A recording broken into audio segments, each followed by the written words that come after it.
This is Super Yacht News with E. Sisman. Hi, welcome back to the channel. Okay, so a number of vessels, including 4 yachts, have been partially or completely destroyed in a fire in Mexico. There were 10 vessels in total caught in a massive blaze at a marina.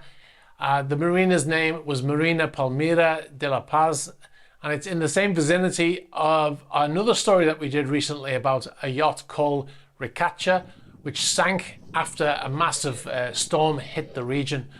The fire started around 4 a.m. on the 2nd of November, and the Fire Department of La Paz, the Civil Protection, Public Security, National Guard, Ministerial Police, State Police, the military and paramedics were all in attendance at that fire. Huge blaze, obviously. The flames could be seen from several parts of the city of La Paz, which is a few miles away. And it says, especially in the downtown area, it was also reported that there was a strong smell of burning. Now, 4 yachts were completely destroyed and sank in the blaze after the fire was out of control for over 10 hours. And the largest yacht reported to be destroyed was a 2019 32-meter Hatera yacht, a motor yacht called Optimus. Fortunately, there were no injuries in that fire. All right, so we'll move on to the next story. This is an update from the previous Super Yacht News. It was about an Israeli super yacht owner, Benny Steinmetz. He had been ordered to be extradited to Romania from Cyprus, where he'd been held in Cyprus since August. The Cyprus Court of Appeal has overturned a lower court decision to extradite the Israeli mining magnate. Not only did they overturn the decision, but they ordered him to be released from custody immediately. He'd been detained in Cyprus since late August on an outstanding warrant issued by Romania. A court there convicted and sentenced him to 5 years in prison for conspiring with the grandson of the former king and others to corruptly obtain former royal lands worth over $100 million. The Romanian arrest warrant has also been dismissed in other countries, including Greece and Italy. A statement from Steinmetz, released through a spokesperson, said, "Another court of a European state sends a resounding response to those who blatantly violate human rights and grossly disparage any notion of the rule of law. I'm very pleased that I can finally return to my country at such a critical time for Israel." So let's assume he has now left Cyprus after being held there since August. Anyway, we'll move on to our next story. Now, you may or may not have seen stuff on social media recently about a sport fishing vessel that ran aground. A lot of them were just showing footage of the vessel on the beach with no real explanation. Well, the vessel, said to be worth up to $5 million, was a 92-foot or 28-meter Viking sport fisherman yacht. This is according to the Delray Beach police officials in Florida. Now, apparently the vessel lost power in high swells and winds of 20 knots on Friday and ended up on the beach. Well, the good news is, as you can see in this video here, the vessel was recovered and was towed out to sea by a seagoing tug. And it didn't end up like that vessel in Hawaii where it sank a few minutes later. Everything seems to be good on that vessel after it was pulled off the beach there. So that's a good ending to that story, unlike the one in Maui. We'll move on to our next story now. Motor yacht Axioma has now left Malta and is headed to Gibraltar. We had reported previously that the vessel had arrived in Malta, and we believe that the vessel was heading to Antigua for the charter yacht show. Now, the yacht was seized by Gibraltar Admiralty after the Russian owner Dmitry Pompiansky defaulted on payments after he was added to the sanctions list. Now, after the yacht was sold, it was purchased by a friend of Pompiansky or a business acquaintance who also has ties to Dunya Shipyard, which built the yacht and is currently building the support vessel that goes with Axioma. The yacht has recently popped up on our charter website as well, as we mentioned in the previous video.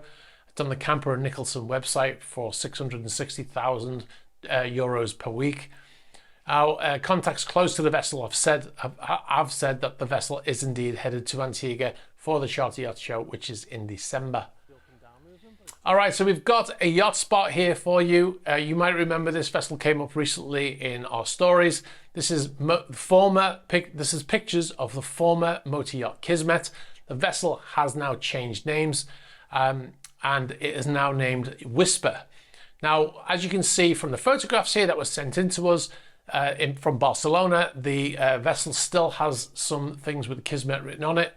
They were told by the crew, the people who took the photographs, they were told by the crew that the vessel's heading to the Caribbean in November.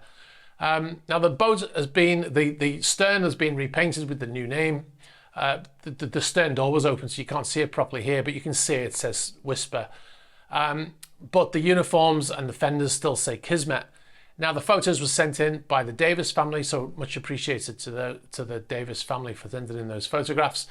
Now it does bring on to the subject of, you know, when a vessel changes names, you don't really think about all of the work that goes into that, how much admin is involved. You know, they have to re-register, they have to, you know, change all of the paperwork. The official paperwork has to be changed with the new name. All the uniforms they need to order new uniforms. Interior decor, everywhere it says the name of the vessel has to be changed. The tenders are named tender to Kismet, you know, tender to Kismet, tender 1, 2, 3, whatever, how many they've got. They're also registered with those names as well, so they all have to be changed. All that paperwork has to be done. You know, there's an awful lot of contracts that everything needs to be changed over to say the new name of the boat. So it is. We might do a video about that in the future sometime, but it is a lot of work.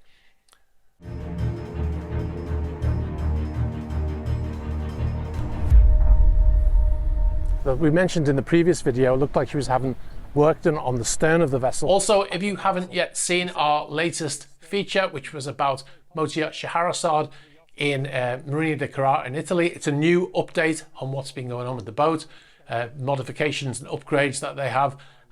You can see some footage here that the vessel's had some work done on it that we reckon costs between 6 and 7 million euros. So be sure to check it out. I'll put a link in the description.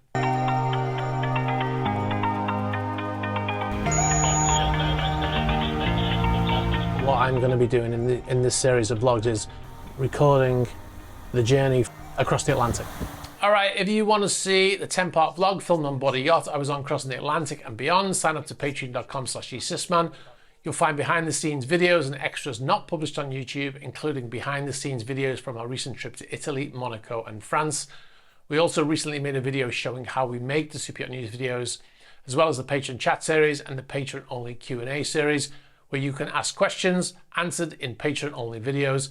New one is coming soon.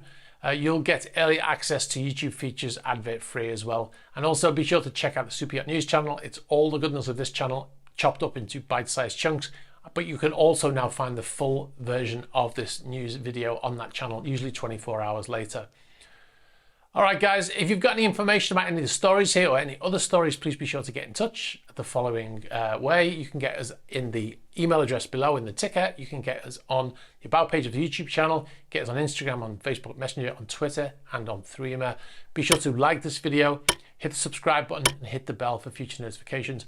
All right, guys, thanks for watching, and I'll catch up with you soon. Bye-bye.